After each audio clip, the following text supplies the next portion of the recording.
subscribe my YouTube channel Sehaj Bold. Like, share and subscribe. नमस्कार. महाराष्ट्रामध्ये अनेक संत होऊन गेले.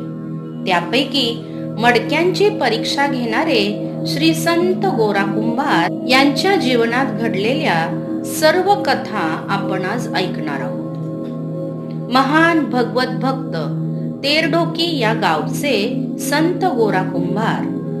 हे गाव पंढरपुरापासून 25 ते 30 कोसांवर आहे.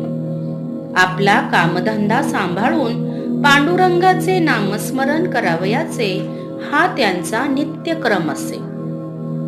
ज्ञानेश्वर, नामदेव इत्यादी संतांचा गोरा कुंभार हे समकालीन होते. त्यांना एकदा वाटले की आपल्या संत मंडळींना आपल्या घरी बोलवावे, म्हणून त्यांनी प्रत्येक संताकडे जाऊन आग्रहपूर्व आपल्या घरी पायधूळ झाडण्याची विनंती केली. गोरोबांच्या विनंतीस मान देऊन बहुतेक सर्व साधू संत त्यांच्या घरी जमले. गोरोबांना खूप आनंद झाला. साधू संत येती घरा तोची दिवाळी दसरा. त्यांनी सर्वांची षोडशोपचारे पूजा केली. त्यांना पंचपक्वान्नांचे जेवण दिले. भोजनोत्तर सर्व मंडळी गप्पा गोष्टी करीत बसली. त्यामध्ये आत्मज्ञान, गुरु परंपरा, आत्मसाक्षात्कार इत्यादी विषयांवर चर्चा सुरू झाली. या मंडळींमध्ये निवृत्तीनाथ, ज्ञानदेव, सावतामाळी, नामदेव इत्यादी प्रमुख संत होते. गोरोबा काका सर्वांपेक्षा वयाने अधिक, म्हणून वडिलकीचा मान त्यांच्याकडे जातो. सर्व त्यांना गोरोबा काका असेच संबोधित. ज्ञानदेवांच्या मनात काय आले कोणास ठाऊक. ते गोरोबांना म्हणाले, गोरोबा काका, ही सर्व मंडळी म्हणजे तुमच्या दृष्टीने एक एक घटच. यात पक्के घट कोणते आणि कच्चे घट कोणते याची नीट परीक्षा करून तुमचा निर्णय द्या. आम्हाला तो मान्य. ज्ञानदेवांच्या या आज्ञेचा गर्भितार्थ चोखोबांनी तात्काळ जाणला. गोरोबांनी मडके कच्चे की पक्के हे बघण्याचे साधन जे थापटणे ते हातात घेतले आणि हे तर आमचे रोजचे काम म्हणून हसत हसत कामाला सुरुवात केली. प्रथम त्यांनी निवृत्तीनाथांचे डोके घेतले. त्यावर त्यांनी थापटण्याने आवाज केला. नुसत्या आवाजावरून त्यांना अंदाज येऊ लागला. नंतर ज्ञानदेवांच्या डोक्यावर थापटणे मारले. ही दोन्ही मडकी पक्की दिसतात असा आपला निर्णय दिला. नंतर ते नामदेवांजवळ गेले. त्याच्या डोक्यावर थापटणे मारणार तोच नामदेव गरजले. काका, हा काय उद्योग चालविला आहे? लोकांना घरी बोलावून त्यांची डोकी फोडावी, हा कोणत्या गावचा आदर सत्कार? मुक्ताबाई जरा फटकळ तोंडाची. ती म्हणाली, काका, तुमची परीक्षा बरोबर आहे. मडक्यांना जसे भासतात तसे या गटाला तयार केले पाहिजे. यांनी अजून गुरुपदेश घेतलेला नाही. अखंड जगाला देवाचा शेजार त्याचा अहंकार का नाही गेला? अहंकार गेल्याशिवाय ज्ञान नाही. मुक्ताबाईंचे हे सडेतोड बोलणे ऐकून संत मंडळी चकित झाली. गोरोबा आपला व्यवसाय नेकीने करीत असे. केवळ पैसा मिळविणे हे त्यांचे ध्येय कधीच नव्हते. कुटुंब पोषणापुरता पैसा मिळाला की तो अत्यंत समाधानी असे. परमेश्वराची मनोभावे उपासना करून नाम संकीर्तनात ते एकचित्त असे. अहो, येता जाता उठत बसता कार्य करिता, सदा देता घेता वदनी वदता ग्रास गिळता, घरी दारी शय्येवर रती सुखाचे अवसरी, समस्तांची लज्जा त्याजुनी भगवत चिंतन करी, असे गोरोबांचे वर्तन असे. कामधंदा करीत असतानाही मुखाने पांडुरंगाचे सतत नामस्मरण हा त्यांचा नित्याचा क्रम असे. मडक्यांना लागणाऱ्या ओल्या मातीत पाणी घालून त्यांनी चिखल बनविला. त्यात एकजीव करण्याकरिता त्यांनी तो पायांनी तुडविण्यास सुरुवात केली. तोंडाने तल्लीन होऊन अभंगांचे गायन सुरू झाले. इकडे त्यांची बायको संती छोट्या बाळाला तेथे ठेवून पाणी आणण्याकरता निघाली. गोरोबांना बाळाकडे लक्ष ठेवण्यास सांगितले. आई निघून गेल्यावर बाळ खेळता खेळता गोरोबांच्या चिखलापाशी आले आणि त्यातच ते शिरले. गोरोबा माती तुडविण्याच्या कामात अग्निमग्न होऊन अभंगांच्या ओळी तितक्याच तन्मयतेने उच्चारू लागले. ब्रह्मानंदी टाळी लागलेल्या गोरोबांना मुलाचे ध्यान कुठले. त्यांनी ते माती बरोबर तुडविले. मातीचा सगळा चिखल रक्ताने लाल होऊन गेला. संती येऊन पाहते तो मूल कोठेच दिसेना. मग तिचे लक्ष लाल झालेल्या चिखलाकडे गेले. ती मनात उमजली आणि तिने हंबरडाच फोडला. किंचाळून ती ओरडली, मूल मारलेत, जळो तुमचे ते भजन.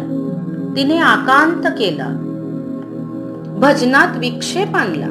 पांडुरंगाचे आनंदमय स्थितीतील दर्शन दुरावले म्हणून ते संतीवर संतापले आणि तिला मारण्याकरता ते पुढे सरसावले. पुत्र वियोगाने दुःखी झालेली संती ओरडली, थांबा, माझ्या अंगाला हात लावाल तर तुम्हाला विठोबाची शपथ आहे. विठोबाची शपथ घातल्यावर गोरोबा जरा थंडावले आणि एकंदर परिस्थिती पाहून तेही गहिवरले. त्यांच्या डोळ्यात पाणी तरारले. विठ्ठला, काय झाले हे म्हणून तेही आक्रोश करू लागले. पण विवेक करून समजूत घालण्याकरिता ते म्हणाले, यातही पांडुरंगाचा काही हेतू असेल. धन्य ते गोरोबा. पुत्र विरहाच्या दुःखाने होरपळलेली संती नित्याचे कार्यक्रम करू लागली. पण संसारात लक्ष लागेना.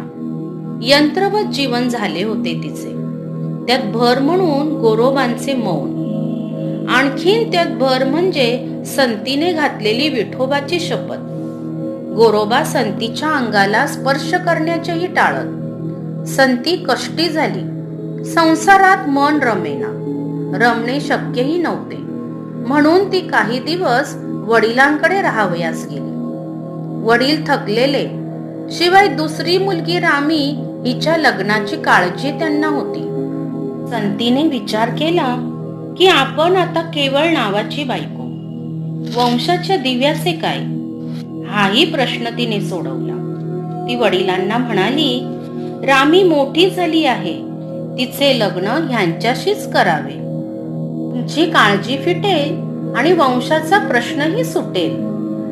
तिच्या या विचाराचा वडिलांना अचंबा वाटला. तरी पण यातून मार्ग काढला पाहिजे म्हणून त्यांनी गोरोबाला आपल्या घरी बोलावून घेतले. त्यांना 4 समजुतीच्या गोष्टी सांगितल्या.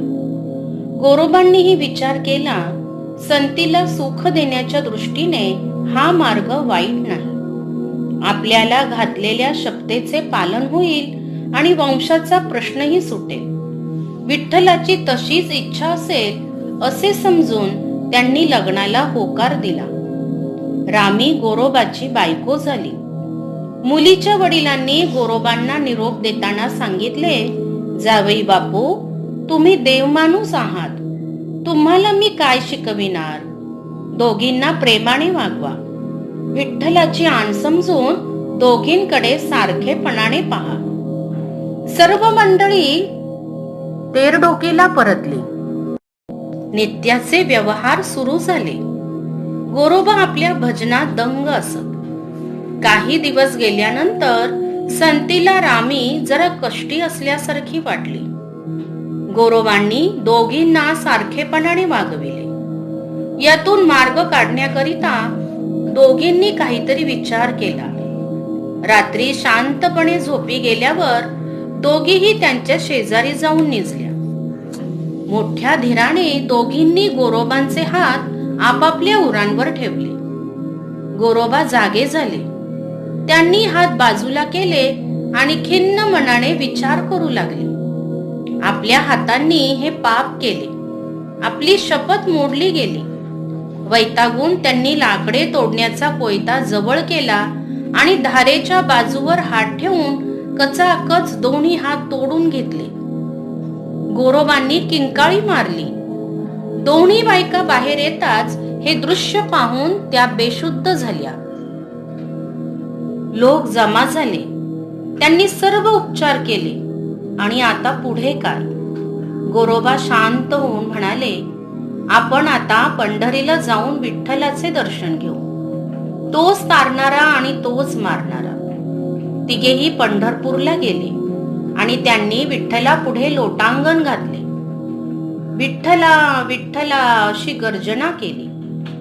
शेजारी पारावर नामदेव महाराजांचे कीर्तन सुरू होते. तेथेही मंडळी गेली.